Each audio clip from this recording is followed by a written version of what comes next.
تو چیترین مردکی که زن خودت مدت 4 ماه شید یک مردی بیگانه را میگیری میای، یا که فلان مردی بیگانه را چند تا مرد بیگانه را میگیری میای، سه کسا همخوابگی میگه ای بدبخته. شخصی کلان سال بود برای یک مثال مرا جراحی کردگی بود یک چند ماه پیش. وقتی که مثال بعد جراحی زنگش میزدم برای پریس کردن، مثال من خیلی میپرسیدم مثال خیلی چیکار کنم، چه خیلی خیلی میپرسیدم. هنگام میزنم دادم مثال اگریسیو نبودا، خیلی سوال چه بگم، سوال میدادی جوش دامه ها مثال سلام علیکم گفتی، وقتش میشد که علیکم سلام میگم لبای ها چه کردی چی گفتی، هم خیلی اگریسیو کوتاه میگم. مثال بعضیش میگه که مثال امی مثال پختران و ترا بگیریم و نگیریم اینجا بسیم بعد میگه یک تا شما دای میگه ما اوبازی کنم خیلی گیزاله شد میگه ای دم ماه شد نپوسی برا اوبازی که میگه دم ماه شد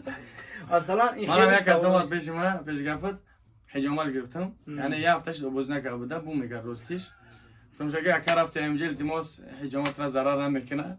مثلا نسیچه کمش زدم مایدک زدم که بعد بلوش مثلا خیلی کلی میشه که شوی محکم میکنه پولنی رنگ اسکوچ برای گفتم که برای سر سوز یعنی تیز اوباز که گفتم در میتو کلمه نمره با بوی تشیده یک هفته پس زنگ میزنه که خوری میگه اوباز کنه میونه گفتم از نکشی کلمه دگیر دیوانه مثلا در حالتش میشه و دادم عصبانی میشه دیگه. انا بعد مثال برای کاری مثال برای جان آدمیزاد وقتی که فیزیکی مونده باشه کو فیزیکی مونده باشه او عصبانی نمیشه، فیزیکی مونده باشه ماکسیمم یا خوابش میبره و خوشش نمیاد جوش بخیزه. مثال کاری که خودت میکنی، مثال رقیه خونی میکنی، مثال در عالم مثال جنس سر کار میگیری، این کاری خودت چه بگم آدمیزاد مرال نی مونده میکنه سال آدمیزاد به هم خاطر خیلی باید مردم در پلاژینی بدن باید خفه نشوند. من شخصا ایامو دکتر خفه نشیدم برای که در سیتواسیون همو در آمدم در روز او چند آدم جراحی میکنم، چند قدر خون میبینم، چند قدر مثال خیلی ایموسیا را میبینم، چند قدر در کسلی اینا مثال ایشافیوری افطوبوس که مشکل میکنه ایوان خفه شدن در کار نیست. فکر که در روز چند آدم پیش اومد رویا با چند خاراکتر با چند مثلا اینتلکت او چی نمو خطو گپ میزنه. وقتی که همه چیزا بیسو شد آدم عصبی مونده میشه. شخصا مثلا کسایی که خفه میشه ولی من وقتی رکلام کرد استوریز کرده بودم یک دفعه اومده بودم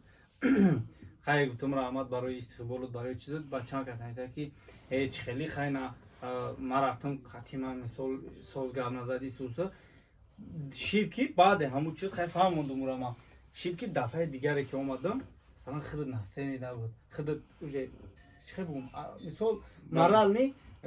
او دیگه پاس سویتاد نبود سویتاد مردگی بود مقصد چه خیلی کاری خیلی نفس مدن گردم ها چی نکردیم مثال خاتم سوز گرم نزدی خیلی بعدا نبود نویسی که خیلی مثال هم خیلی وضعیت بدوده فهمیده اونا پنیمت کردم آدمیزاد نمیشه هم هر روز نسترین آدم دیگه میشه این خیلی خیلی نه مثلا در عالم جین بحث بیزه باکی گو وقت میشه گفتی که با سبحان الله یعنی من درد من یعنی میفهمم همون انسانی که اوید به همین کاره یا که در خانهش بیماری جین داره همونا شاید بفهمن اونایی که نه بیمارش اونا نمیفهمن اونایی که وجه طول یک 7-8 سال شد بهتری بیمار دارن همونا شاید بفهمن. برای که وقتی که گفتی که با یا که زن تا یا که نعوذ بالله فرزند تا خدا هیچ کاری نشون نده مثلا جنو غمتن شام میخواد گفتی که واعظ داره مثلا نه زاشته گفتی که با میخواد واعظ داره گفتن میخواد خبرش میدورنی که با بعد بخد بعد یک 10 minut 5 minut پس بخد میگه گفتی که با میگه سبحان الله برای مردم مثلا تو کوشش میکنی مثلا حرکت میکنی مثلا جن خونی میکنی تو اینکه مثلا اونا سوچ با خاطر الله نه با خاطر دیگه مثلا بعدا با مینویسن هر کل کمتر بعضیش اخرات مینویسن اون روز اخرات کرده بودن مثلا اخرات بیزه مینویسن بیشتر مینویسن که اهمیتش نمیدیم. اون خاطر برادران عزیز یعنی از الله طلب کنید که همین بیماری به شما دوچار نشود. و زمتون خواهش که کسانی که مثل آید به سحر و جادو دست به سحر و جادو زدین برین همون سحر و جادوتون بگیریم. والله که ما با زمین میبینیم تقریبا به حد بسیار زنگ میزنن شاید که 50 یا که 60 یا که 70% مردم جادو کردگی باشن 70% اگر خطا نکنم بیچاره هر شهر زنگ میزنن. یعنی شما مادر او را جادو میکنین یعنی فرزندانش در فرزند ضررش میرسونه اون جادو کودکات حالت میشن گنگ چشماشون قجران میشن از سبب سحر و جادو سبحان الله. الله بترسین یعنی ضررشون اکی یک چیز بخشید خود جان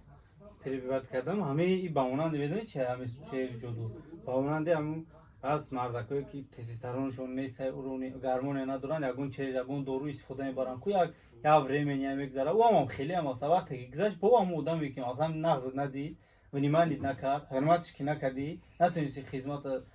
با جو ورده او هم ورمنی خب با میگذره مقصد میگذره با هم رنگ هم وقت پیش نمیشه نه بعد به زبش دایی کی وقتی که همون بگیم بیمار میخونه جینو که از بدنش که بیرون میشون برن در داخل هم بدنی همو آدمی که روی کردگی هم جون در بدن هم میدروین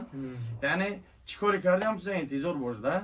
مثلا نسبت خانه یک کس رفتاری بد کردی نسبت خانه تر رفتاری بد میکنن نسبت دختر یک رفتاری بد نسبت دختر تر رفتار میکنن الله همه ما و شما را توفیق بندگی هدایت کنه یعنی بارکن همین کارهایی که مثال عین حال در جامعه میشود به حد و به حد یعنی ضرر رسانه برای فرزندا یعنی فرزندها را اکثریتش بسیاریش رو بیچاره گنگ میکنن کار میکنن گفتی که با معیوبشون میکنن همین سحر و جادو وقتی در درون اونای یعنی نمیمونش که همین حامله دارش در درون حرکت میکنن گوده که بکشن اعوذ بالله بسیاریش میان میگه فرزند مکشتن جینا وقتی میخوان جین در گپ میدروی میگه ما فرزندای اینا رو کشته میتک دلی و هم خاطر از الله طلب کنیم که خداوند برای هر یک کدیم ما و شما فرزندهای صالح و صالحه و سالم و سالمه و همیشه اونها در طاعت عبادت الله باشن و خدمتگاری پدر و مادر باشن یعنی برای دارو ان شاء الله که میتونن که رقم های داروی کرام ببینید زنگ بزنین اسپری که بدن یعنی بسیاری گپا قبیح نیستن ما در اون ویدیو یعنی گفتیم برای تجربه بسیارش هم گپا قبیح نیستن چه خودی جان مورا میریزونن هر کجا که باشه بهترینه بشوخی بعد بسیاری من هست که مثال در اونجا دلیل اومگی هست که حرامه و حلاله یعنی وقتی که ضرر میرسونه در اینجا میبره بیزه میشه مثل بعضی دارن مثال موی غلط اینجا میبرن تو میتونی اینجا مثال توزه کنی در اسلام اجازت هست یا که مثال در دست مثال در اینجا بسیار بعد میبره وقتی میکشی دست میپوچه که ساعت همونی میتونی که مثال اینجا پس کنی که تو اینکه ضرر نرسونه یا که پشت تا میبره این میمون وره میتونی امرا توزه کنی اسلام نظافت دوست میداره خداوند پاکی رو دوست میداره توزگی رو دوست میداره این الله جمیل یحب الجمال یعنی الله زیبایی رو دوست میداره این بهترین راه شه باور کن بهترین رو بهترین یعنی میتونیم که همین استفاده برین یعنی ما ایرا نمیشه که ایرا بگیریم جای شرمگاه هستیم که کنیم که اونجا رو توزه کنیم یکی کش نازم با اون خاطر پشتی امروز نشون دادم که یعنی اونجا توزه کنیم اونجا مثلا میشه میبره یک نقطه بس از میگه اگر شورست فرادت شب پیش کورست یا که مردم ما را تو دلیلش نیار قرآن نیار ترجمهش اگه صحیح بخوری صحیح مسلم نمیفهمن مردم به حد فهم شد میخوای یک چیز الحمدلله آخه همین سورمنی حیات که زندگی کردی ها نگاه میکنی که تابع قرآن و سنت باشه نه که آخی خی امو ایوهان دا خوبه که آخی مثال او میکروبه که 10 کس تروش دیگه بعد دیوال میگیریم تروشی خوبه مثلا این چیز آدم باید کم ترک چی باشه کم ترک نه مثلا آدم فهمش زیاد باشه کچ خیلی که امام شافعی میگه که الله سوره والعصر نازل میکرد به سنده بود بله برای آدمای فهم دار یعنی الله میگه والعصر قسم به زمانی که ان الانسان لفی خسر بدرستی که انسانیت در خسران میآید یعنی در گمراهی میآید مگر کسانی که الا الذين امنوا مگر کسانی که ایمان آوردن و عمل صالح کردن و مردم دعوت کردن به سوی حق و به سوی صبر یعنی صبر دعوت کردن که برادران نماز بخونین کسی نماز خونه یگان مشکل داره یعنی برادر صبر کرد یعنی کسانی که بیمار هستین صبر کنین الله با همراه شما است کدامت که به فرزند هستین صبر کنین الله با همراه شما است کدامت که فرزند داره بیمار هستن اونها صبر کنین الله با همراه شما است الله چی میگه در قرآن و ما هم بضارین الا باذن الله یگان ضرر رساندن نمیتونن تا اینکه الله او را اجازه نده شاید که این یا اینکه امتحان خداوند است یا اینکه عذاب خدا از بالای ما اومده به سبب یگان خطاگی ما و شما دیگه میگه و ما اصاب مصیبت الا باذن الله هر مصیبت درد بلا هست نمیاد مگر باذن الله اجازه تو اینکه الله نده و بسیار مردم میگن که چی با ما پیش فلانی قولی رفتیم یعنی شفا و دوا نیافتیم الله میگه که ان الله لا یغیر بقوم حتی یغیروا ما بانفسهم الله در قوم تغییرات نمیده، یعنی الله قوم را شفا نمیده تا اینکه در نفس خودشان اونها تغییرات نده. یعنی چه تغییرات نده؟ طاعت عبادت الله نکنه، ذکر نکنه، نافله نخونه، یعنی این کارا نکنه، الله برای اونها یعنی شفا نمیده. هم خاطر یعنی در قطر نفس خودتون تغییر بدین. اگر که ما ناخونه خودمون نگیم کس نمیاد ناخونه ما و شما رو نمیگیره. اگر یعنی ما خریش خودمون پاس نکنیم که خودمون زیبا نکنیم که از ما نمیکنه، یعنی ما حرکت میکنیم در تن تغییر میتیم، حرکت کنیم همون چنون در یعنی در ایمان خود تغییرات بدیم که تا اینکه ایمان ما و شما یعنی مکمل باشه. توفیق با کوشش کننده ها داده میشه. بله. روز شب تا سر بشینی مقصد همیشه هیچ کارا کنی اگه حرکت اگه یعنی بسیاری این دیگه روش نفهمیدی خودت. یعنی این اسپریش نیست کرمای یعنی ایش اول به این سر ای چی به ای برای چی به برای تکش ای برای شخصایی که بومینن بگینی کن برام او در کار نیست. نه در کاره چی بنه ای برمشه که یک هفته بو نمینی ای برای چه خارجان ایش ای قصه بحری یعنی مثل قصه الحين لی برای چی ای برای چه او چه کمک کنه چی فونکسیون اجرا میکنه باز همش میگم حضرت میگه поистине самое лучшее чем вы исцеляетесь это хиджама и قسط. قسط یعنی درون انسان توزه میکنه، خونه توزه میکنه و برای سحر و جادو فایده داره و برای یعنی بسیاری بیماری ها را فایده خوب داره. بیماری دیابت، جگر، قند. ایش فهمیده میشه طرف میمونه ایش در کاره ایش چی ایش الحواج یعنی زيت الحبة البركة یعنی بلیک سید ای چورن تمینه روغنی سیاه دانه ای با جوز مرگ به همه درد دوار. ای برای پرستاتیت کسانی که یعنی پیشوشون قبلا نمیتونن بگیم یک ساعت پس یا نیم ساعت پس توالت استید میرون میوین، این برای همونها یعنی به نهایت فایده خوب داره. شدی؟ تایلند از تایلند تغییر دادن به